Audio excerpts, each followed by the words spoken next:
Hello, dear friends of the Gnostic Takeover. Hello to the entire human family, no one excluded.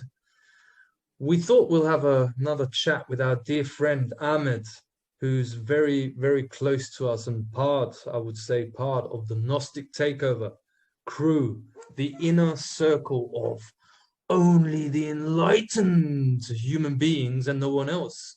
Well, no, not in the Gnostic sense. We are all part, one human family of the Gnostic takeover. And me and Eril created the Gnostic takeover because we're taking over as humanity. And that we do together. We need to learn to listen to each other. The basis for freedom is freedom of speech. And when we get triggered by someone else's opinion, then a Gnostic asks the question, why am I triggered? And that actually serves a healing purpose, as we'll go into. So I thought we'll have a nice personal conversation here about what's happening in the world, what is our experience of what's going on. We can observe that there's many things happening and the energies of just being lifted up. So there's high vibrations hitting the earth. Could have to do maybe with that portal we activated a few weeks ago in Vienna. We don't know, but there's source energy pouring in. It's high vibrational energy which wants to sync with our being. Therefore, it pushes up that dark, dense energy that's inside all of us. Especially in my experience, I can also talk about that. And that's why I wanted to have Ahmed on, because he's got fascinating insights into the workings of the self and how to get out of the thought loop trap that many people are engaged in without even knowing. So we're going to talk about awakening. We're going to talk about what it takes to awaken and really step into our power, our birthright. And I would like to give it over to you, Ahmed. How do you see things developing right now? What's your personal experience? What are you observing from your own eyes point of view? What's going on, Ahmed, in the world and inside yourself? Hello, Steve and Eril. Lovely to be on here again with you both. Yeah, it's there's so many things happening on so many different levels, but I think the main one here that I think we're all experiencing is through this projected trauma of the pandemic and all the things that are behind it. I think also is a reflection of and starting to bring out these things within ourselves, these darker elements, our relationship with these, our reactive relationship with these dark entities, and what they're doing to the world and to the planet. And the first thing I feel that I've felt the last few days is really dense energy, and it's starting to bring back feelings of doubt, fear, all the stuff that we've worked very hard to be awakened from. And a lot of people who in my humble opinion, think they've already done the work and that's it, it's all done and it's finished and let's move on. But we're human beings, and the shadow is also part of ourselves and who we are. So I think it's important now to address the internal aspect of this life journey we're experiencing right now. And a lot of it has got to do with ancestral trauma. And I think it's like what we I think discussed before is about the post-war generation.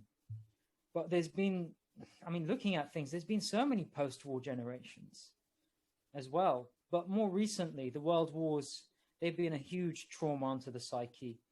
And as a result, it's manifested in a lot of trauma in the next generation that was living now. And also what they plan to do is continue that circle of trauma. And that's how we get trapped into these loopholes of thoughts, because we haven't addressed the trauma, or we've addressed it mostly, but there's still remnants that have been left unchecked. So,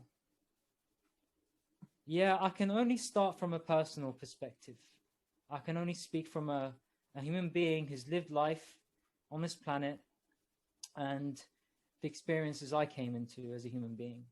Now, I was born into an Iraqi family, and we fled the war in the 80s, the Iran-Iraq war, and we settled down into the West by the time I was 5, in Norway first, and then we came to the UK by the time I was 9. But the thing I wanted to say is my father, so unbeknownst to me, maybe I purposefully chose this journey to come into and choose these parents. And my father was very abusive, and physically and mentally. He almost killed me twice. He threw me down the stairs when I was 7, cracked my head open at the bottom of a cemented basement, and I almost died of loss of blood from my head injury. And another time where he was punching me enough times to just say I was on the brink of being killed, And this stayed behind closed doors. This stayed as a sort of, being a young child, I grew up with this sort of physical abuse. But something in me was going, you need to physically move. And I knew somehow as a child, like, inherently, I needed to do something with my body, to move it, to be physical, to find this expression. What is it that wants to come out of my body? And I felt this urge. So I got into football. I was very sporty as a kid, and I just kind of, I think, maybe took out those traumas on this physical activity of football, and really learning a skill and immersing myself in my body to find what my body's capable of and pushing its limits. And by the time I was 15, I got scouted for Queen's Park Rangers, for anybody who's into the Premier League in the UK. And I got scouted for the QPR Juniors, and I was so over the moon. I was manifesting my dreams faster than I thought. And this is the power, again, of what we're capable of, even when we're young. And sadly, my father didn't support that effort. He felt there was you're Middle Eastern, they're never gonna accept you, you're never gonna make a living, they're all racists, yada yada, or any excuse, right? And I didn't believe him. And although that dream was taken away from me, I started martial arts, and that was the beginning, really, of my true healing, of my ancestral trauma, of my parents' trauma, and my own. And by the time I was 18, I achieved a black belt in Northern Shaolin Kung Fu. And one day, I bought a girlfriend. I had a girlfriend round, and my father was pretty much a strict Muslim, and I didn't believe in that. At that age, I started to get away from the dogmatic teachings of it, and then completely remove religion from my life, because I don't need it. I've got my own tools for that now. But he was like, "What are you doing, bringing your girlfriend, this infidel woman, non-Muslim woman, into my house? This is my house. You never bring somebody here again." And he raised his hand, about to hit me. I looked at him straight in the eye, and I said, "What are you going to do? You're going to hit me? I'm ready for you." And I looked him straight in the eye, and I stood in my power, because I wasn't afraid anymore. I was ready to face this ancestral trauma. I think subconsciously I was anyway. And I stood up to him. And you could see there was almost a look of shame, because he knew his son has grown. he's become a man or becoming a man. And he lowered his hand, and 2 days later he left off and migrated to another country, strangely, and he got remarried there a few years later. But the point is I'm trying to make is everybody has their own journey and healing to do with their family and their relationships. And I think if you don't face them in your own way, and I'm not saying do what I do. I mean, I have my own journey. This is only personal to me. I had so much trauma, physical trauma to undo, mental trauma to undo. And the expression of martial arts, the punching, the kicking, those things I did for many years, my body hardened. And I just started becoming stronger and more confident. Of course, there were still layers of that to still undo, but I started the work. And I think that's the main thing, is this, you're starting that journey towards self-realization and healing, and also understanding us human beings, we are flawed. We are flawed. We're always going to make mistakes, or at least as we get wiser, we make less of them. And it's not for us to judge where everybody is on their journey. It's only there to judge ourselves through others, through people, to teach us about ourselves. And I think every human being has something, some wisdom to share, to elevate that. And if more of us can share this life journey of ourselves with others, maybe there's some wisdom to be extracted there and some healing that could take place. Beautiful. Thanks for sharing, man. That was good. Thanks so much. Yeah. I just want to interject quickly here, because I can say, for example, yesterday, I'm always looking out to realize that I'm in the process of awakening. I'm not awake, and we're definitely not awake when we know what is a scam and what is not.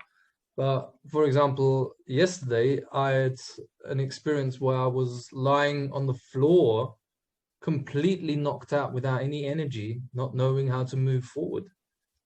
And I'm right in the middle of completing a massive task, a massive goal in my life, my purpose in this life.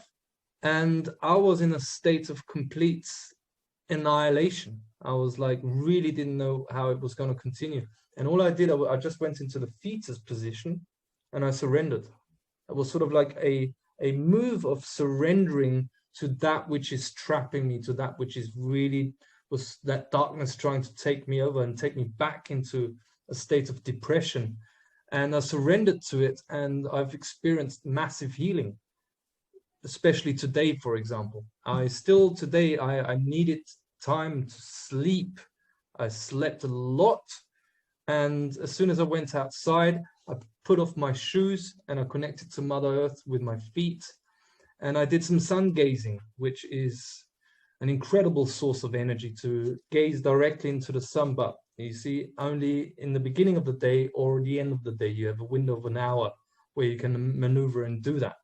So that was my experience. And that's the real healing, is by facing our darkness and surrendering to that inner light that's always shining inside of us, and to just accept that process. And I think a lot of human beings are experiencing this right now. Yeah, it's all coming up now for everybody, right now, especially right now. And especially over the weekend that we just passed, it was very, very strong. A lot of people felt it. Yeah, I felt it too. Yeah. What it is, you have to face it. That's why it's coming up. Otherwise, there is no evolution and moving on to the next phase. So whoever is struggling to face themselves, they're suffering at the moment. And that's not a good thing. They because we have no other option but to face ourselves now. We'll either face ourselves or we don't make it through. It's as simple as that. You know? Yeah. I've been like you guys. I've been through a huge transformation in my life. You know, I came out of a long-term relationship, a few months ago, and because of all this, because of my views and all these sort of things, and that's more suffering. Suffering doesn't end because you felt like you've become awakened, quote unquote. because you're still awakening. I don't think anyone could be truly awakened until we're reunited with Source. So, we're here to integrate as much of the higher frequencies the Earth is giving out right now, and we need to integrate the shadow self for us to match that frequency. If we're not going to do that work, well, sorry, mate, it's not going to happen. It's not going to happen. So I feel this, I could have easily gone, literally 2 months ago, I could have easily gone back to being a drunk. I could have gone into addiction. I could have completely, maybe even committed suicide, losing family, losing long-term relationships that you've built many years to work on. And in the end, it kind of disintegrates and falls. But I think this is the part of the process, I feel, of the evolutionary process and the involutionary process that we are facing and through suffering. And one thing that I came up with a poem, but I won't recite it here, but part of it was that I felt that I wept within the outpour of my laughter. Wow. Because I surrendered, because I realized all this suffering, and I'm getting emotional here now, because, I feel like this is a revelation for me, because how much suffering are we built for? And how much of it is caused by their artificial construct of the matrix to keep us down, keep us denying ourselves or denying the darker aspects because they're dark. No, they're not dark.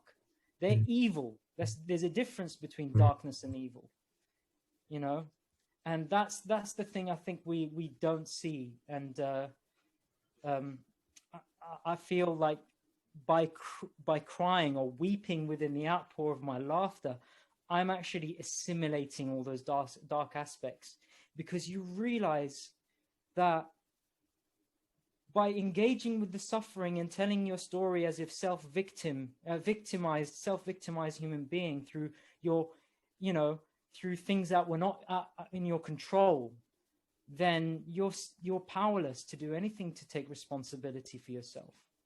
So let it process, let these emotions process. And some of these emotions may be new to you. That was certainly new to me, crying and laughing at the same time. I mean, when I allowed that emotion to process, man, was it freeing? Man, did I feel a different, lighter body after it? And that's it. Men are too afraid to share their emotions or express them, even when they're on their own. And I say this to men out there: express what you feel in a safe way, in a way that you can express it without causing harm to others. Do it. If you're angry, shout, wail, go and rage. If you're upset and tearful and sad, let it come out. Don't push it down. Don't ignore it. That's your inner child, that traumatized child of yours that you're not allowing to cry. You're not allowing them to express themselves. That's only human. We come into this world crying. Beautiful. So there's a reason for that. And first expression of emotion that we That's how you came out, huh? Yeah. Or maybe we're crying and laughing at the same time. Maybe we were crying in the outpour of our laughter. Who knows? Yeah. Who knows? I don't have that memory of the first baby, first breath, and the cry that we all cry. We don't have that memory. It's there in our bodies. That knowledge is there. That intelligence is there. And I think, when you feel you're lost up here, go back to your body, connect with Mother Earth, and integrate these bad, negative emotions. Let them process. Yeah, that's a very powerful subject we're touching upon here, and it's very unspoken of. That's why, for example, I always love to give credit to other human beings that have done a great job for this earth, like Mark Passio, I keep citing. There's a guy called Bernard Gunther who probably does the most amazing job at explaining Jungian shadow integration work of emotions and how that links to spiritual awakening and the traps that are inside of the so-called truth community. Phenomenal work, and it's the emotions, you see, is something that is so key to awakening, because what is awakening? We are awakening to our true self. We're awakening to the fact that we are connected to the all that is, the source, however you want to call it. The all that is, has been, and always will be, which you are an expression of. And in Tesla terms, the universe is made up of energy, frequency, and vibration. But where is our access to energy? Is it in the emotions, the energy in motion? And that is to do with emotional intelligence, which is badly needed, because we see a lot of infighting also in the so-called truth community or wherever you look, because people have a different opinion. Or guess what? I love differences in opinion, because I don't want people to think like me. I want to understand, for example, why people think a certain way. That through that I'll learn more about how the world is structured. I like to get into the head of a psychopathic maniac like Bill Gates or these people. I really like to study The Enemy, The Art of War by Sun Tzu. That's how we're gonna take over, by knowing the enemy. And it's crucial, especially for men, to share emotions at this time. Knowing the enemy, yes, definitely. But the way to really activate this is through taking full responsibility, so you're in full charge, so you have the full charge of the source to charge with. That's how it's done. Yeah, and they're the so-called enemies. It's the Matrix, for example, is like this artificial Archon induced copy matrix of the natural order, of the original by the source directly. There's two sides of the coin to this, and actually a third also, which bridges those two. The matrix is the same as the source, a paradox, because it's a copy of the source. And it is a prison and the school at the same time. So that's where everything can flow into balance, that we see these evil forces as teachers. Like there's layers of truth, and on the highest level, it's a dance of forces, of light and dark, which we need to alchemize and put into the yin and yang balance of it all, and surrender to that process, because we're here to experience it. And therefore, we shouldn't stay trapped in the shadow projections on the wall, as I like to keep alluding to, in Plato's cave. Just type in on Google or whatever search engine you're on, look at Plato's cave, the shadow projections. How do we get out of that cave? By bringing in that shadow, those negatively charged emotions, and owning them and feeling them and releasing them and surrendering to the life force energy that's underneath all of them. The sadness, the anger, the joy, all of it. It's life force energy. Mm-hmm. Let it flow. That's what I feel. Yeah. It's only a problem when it becomes static. Energy is supposed to flow. So when you hold on to things, nothing's moving. So it's a build-up of pressure, and it becomes a problem, you know? You got to let it go, let it flow. Like relationships as well. They're not working, let it go, let it flow. That's why the bond contract of marriage, they tie you into it, so your energy don't flow anymore, you see? I mean, if two people love each other, it's simple. Just be with each other for as long as you love each other. And when it's time to let go, you let go, you see? Steve has a saying, what is the matrix? It's your girlfriend. It's your boyfriend. I'm not saying these are bad things. It's good to have these relationships. But you got to know yourself. while you're having them. Don't lose yourself within them. Yeah. That's how you get back into these sort of cyclical relationships. You get rid of that relationship and then you go through the same pattern with the next one, because you haven't really grown from the previous relationship and learnt the lessons from before. Exactly. You haven't broken a cycle yet. You haven't Also, broken. I feel like when we talk about emotion, energy and motion, and what we talked about, especially men, there's a reason as to why men have been targeted to suppress their emotions. And I think it's part of the archontic mind. The suppression and the secrecy and the hiding, that's what they do. They suppress, they hide, they make things secret. We should be the opposite. So if we're hiding our emotions and making it secretive and or feeling shame around expressing it, then we are no different than them. No, and we're on a downward spiral just as the same as they are. When we do that, we have to be open, transparent, just like me and Steve. We call them out in our videos. We're directly talking to the mafia. We're saying, "Fuck you. Who are you?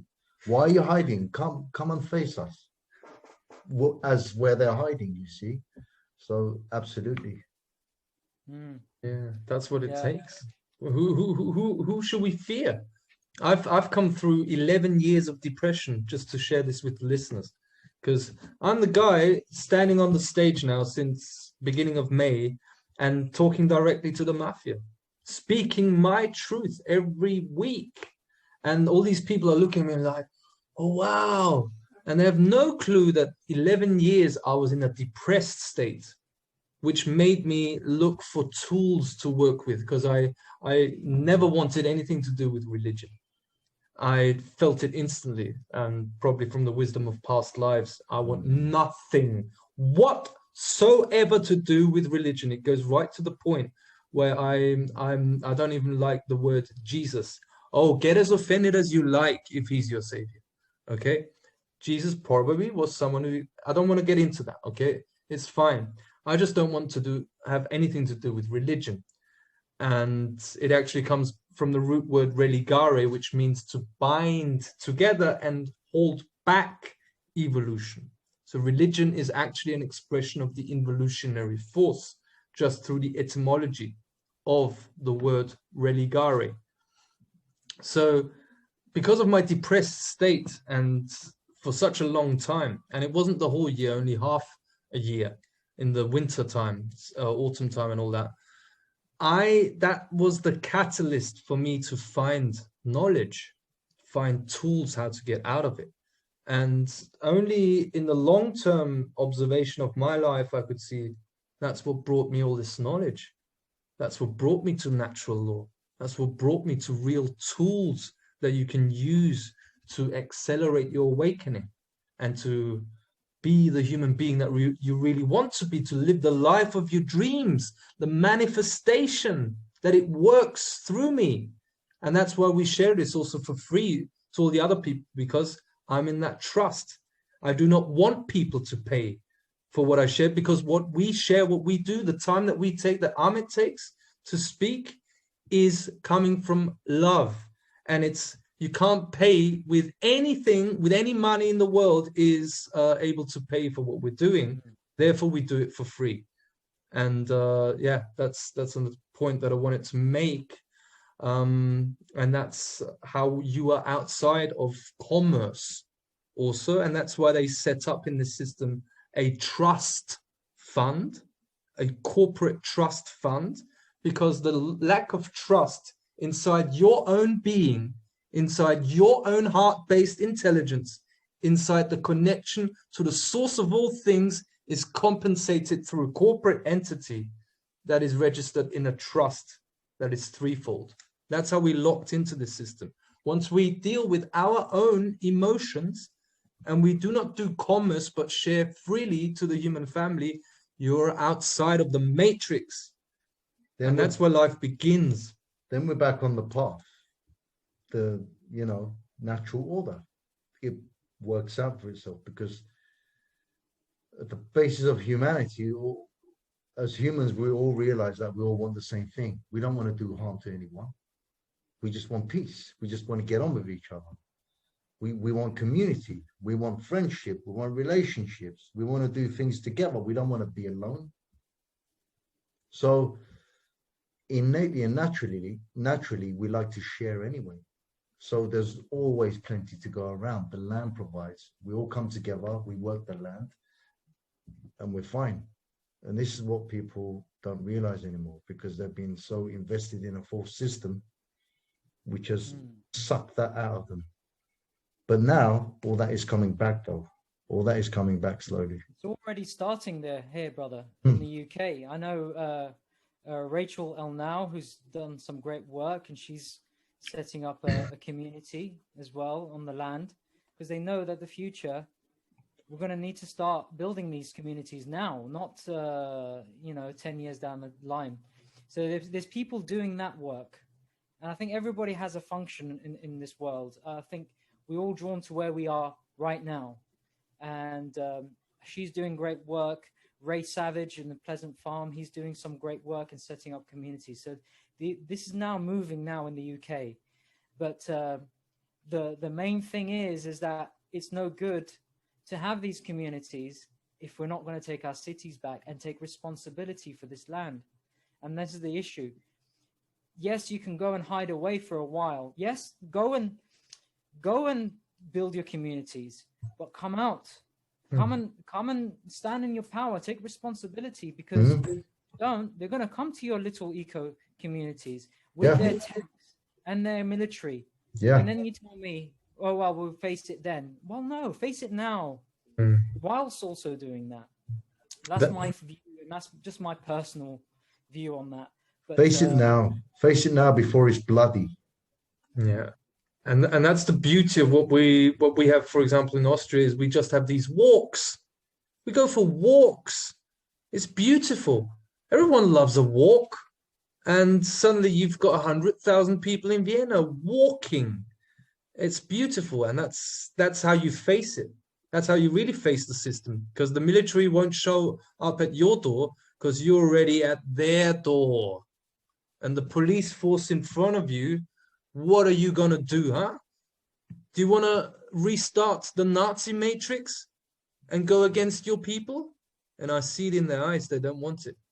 So that's how you can face it. Go into the cities. That's what we're doing here in Austria. And I'm expecting it also to happen in London as soon as we get to London. I'm already emphasizing that we're getting there because I want to get there. And we go for walks. We walk them out of the world, the evil force. We just go for walks. And also me and you are very engaged in the notice of liability approach. And as you rightly say, everyone serves their purpose. If you feel like building community, do that. Me, I'll stay right put here because I'm the cleaning man who needs to clean up the mess so everything's out. So the platform's there for us as human beings to express ourselves. Yeah. Absolutely. I mean, look at what's going on in the world right now. Nobody's talking about this, but there's a massive, massive uprising in humanity. It's everywhere, all over Europe. Australia's rising. Everybody's rising, but you don't see this in the media anywhere, obviously, but that's what's happening. And I feel it as well. I innately know that's happening because I'm connected to the land. So I'm connected to the people. It's rising. And this is a sign that they've failed. It's over for them. But obviously, they're not just going to back off, are they? They're still going to inflict as much chaos as they possibly can and take out as many of us as they can. So the key thing here right now in this time is to just not to get caught up in the rubble during the demolition process. Just allow them to slay themselves and stay out of it, And you give them the platform to slay themselves by slaying yourself. Do it for them. You slay yourself. You slay all these negative programs that don't belong to you. You slay them by, oh, this is coming now. Let me feel that. Okay, let me be with that. And if it gets too intense, that's what I did yesterday. I just went into that fetus, that embryo, I mean, I couldn't believe it. It just Yeah. fell off. Yeah, and then it came to me directly, didn't it? Then I had to slay myself, and it was quick. It was, see, the more you slay yourself, meaning the more, as things come up in you, the quicker you deal with them, the better, the more efficient you get at it in its first nature. So no matter what comes up, you like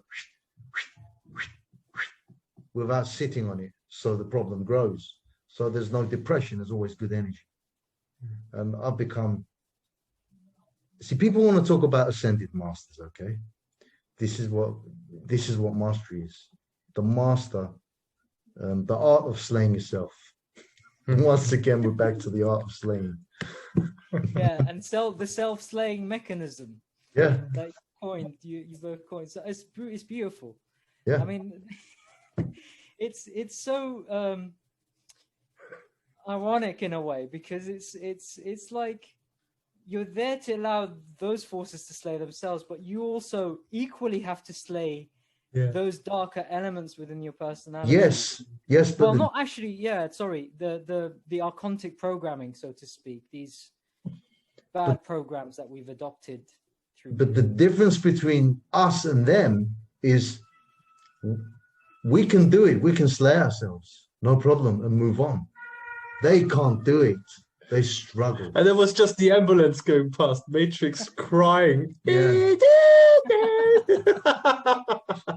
Truth being spoken. Yeah. Absolutely. They are going to perish because they can't slay themselves. Yeah. But we'll make sure they do.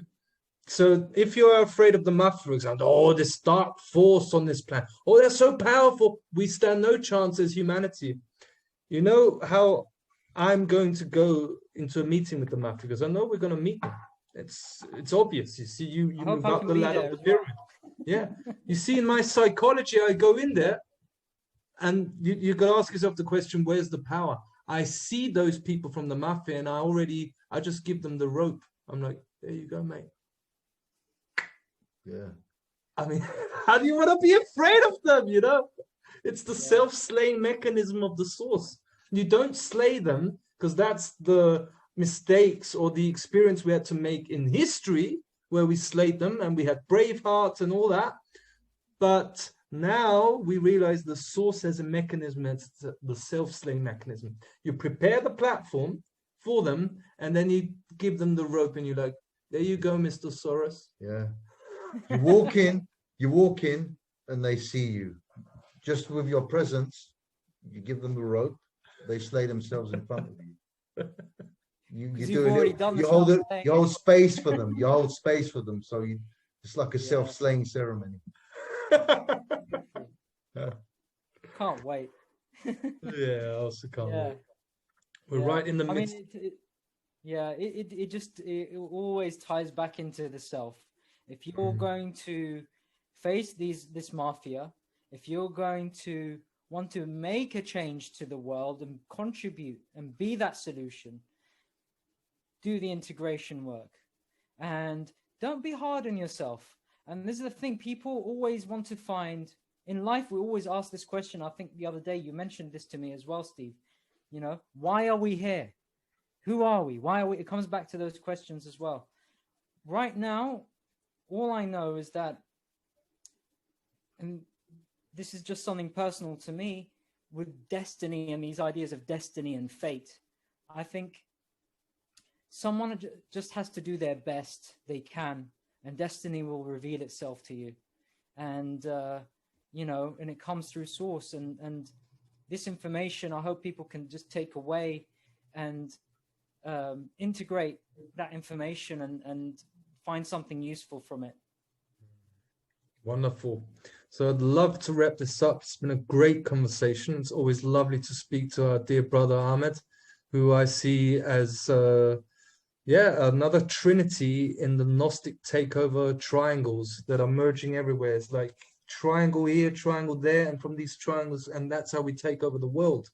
So you're very close to us, and everyone listening to this, you can be a part too. That's what the human family is all about. No one is excluded. We're there for each other. and we just do what we do. And I also want to say at this stage, I'm sorry for all the emails that I'm not answering. I'm so focused on what I'm doing right now that I have to slay myself most of the times in order to be able to do it. So I sit crying in the front room, and Eril's like, you see. So that's I can't until I've fulfilled my aim for this cycle of creation, which is restarting again, the real great reset on the 21st of March. That's a real new year. It's difficult for me to answer emails. I'll try as much as I can. To sum things up, I love to take pictures, metaphors for an understanding of concepts. So Plato's cave, we want to get out of here. That's the Gnostic takeover. It's time to leave that cave. And that is our freedom. The freedom we manifest from inside out, okay?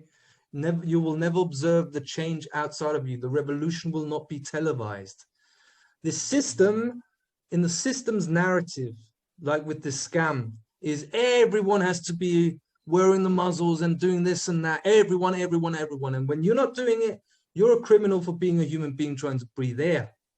Whereas the real human way, the real change in this world is because you are the existence of the one. And it only takes one to say, no, you leave. I'll stay right rooted with my mother planet, and you go. You have to leave this planet as an evil force because you have to just leave. So that's what... You don't belong. You don't belong here. And how do we get out of Plato's cave? Look at the shadow projections on the wall, and don't just look at them. Bring the shadow to you and alchemize it. Be with it. You're one with everything. And then the decrease of drama and of desperation and of all the turmoil that's happening in this transit, in this changeover, will be less and less and less. And that's how we find peace. Can I just add on to that as well? Of course. Because it ties in with what you just said here, Steve, is authority. Whose authority? Because the moment you relinquish your authority, because you're the author of your life. Mm-hmm. So if you give somebody else the authority, they become the author of your life. And that's how you lose power. So reclaim your authority. Reclaim, when we talk about sovereignty and standing in your power, that's you reclaiming authority over yourself and not allowing others to claim authority over you. And that's in everything in life, whether it's relationships, whatever. We are all equal to the qualities we have. So equality means the quality you have, and that's the equality you'll get. So that's just something I wanted to add on there. Great. Responsibility. It all ties into that. It's my favorite. Yeah, and you know what? You know what? One of the prime ways of taking down this pyramid system is through the dictionary of the law. Okay, that's my main book that I use a lot to get a grip of how their system works, because I'm going to tell them how it really is. And you see, in the dictionary of the jurisdiction that they operate in, which is an insurance system, there is no definition for the word authority. It doesn't exist, the definition. Got to ask yourself why. And I think Amed explained it beautifully right there. Thank you for that. Thank you for that great conversation. Sure? Is there anything you want to add, Eril? You sure you want to wrap it up now? Or... Yeah.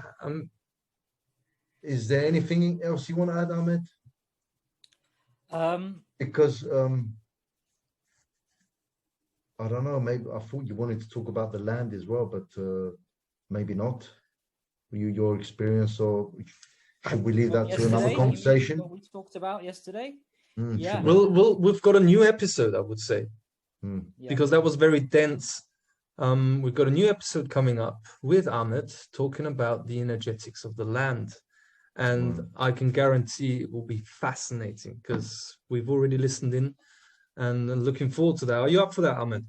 Absolutely. I'm more than happy to share the research now that we've got a good grasp and understanding of what's come through source. Because it ties into what we've done and what we're doing here. Yeah. So it's really important. Yeah, that's why we've started this series with Amed, and it's great fun. Always a pleasure to speak to you, mate. All right. Pleasure's all mine as well. Such an honor, as always, with both of you.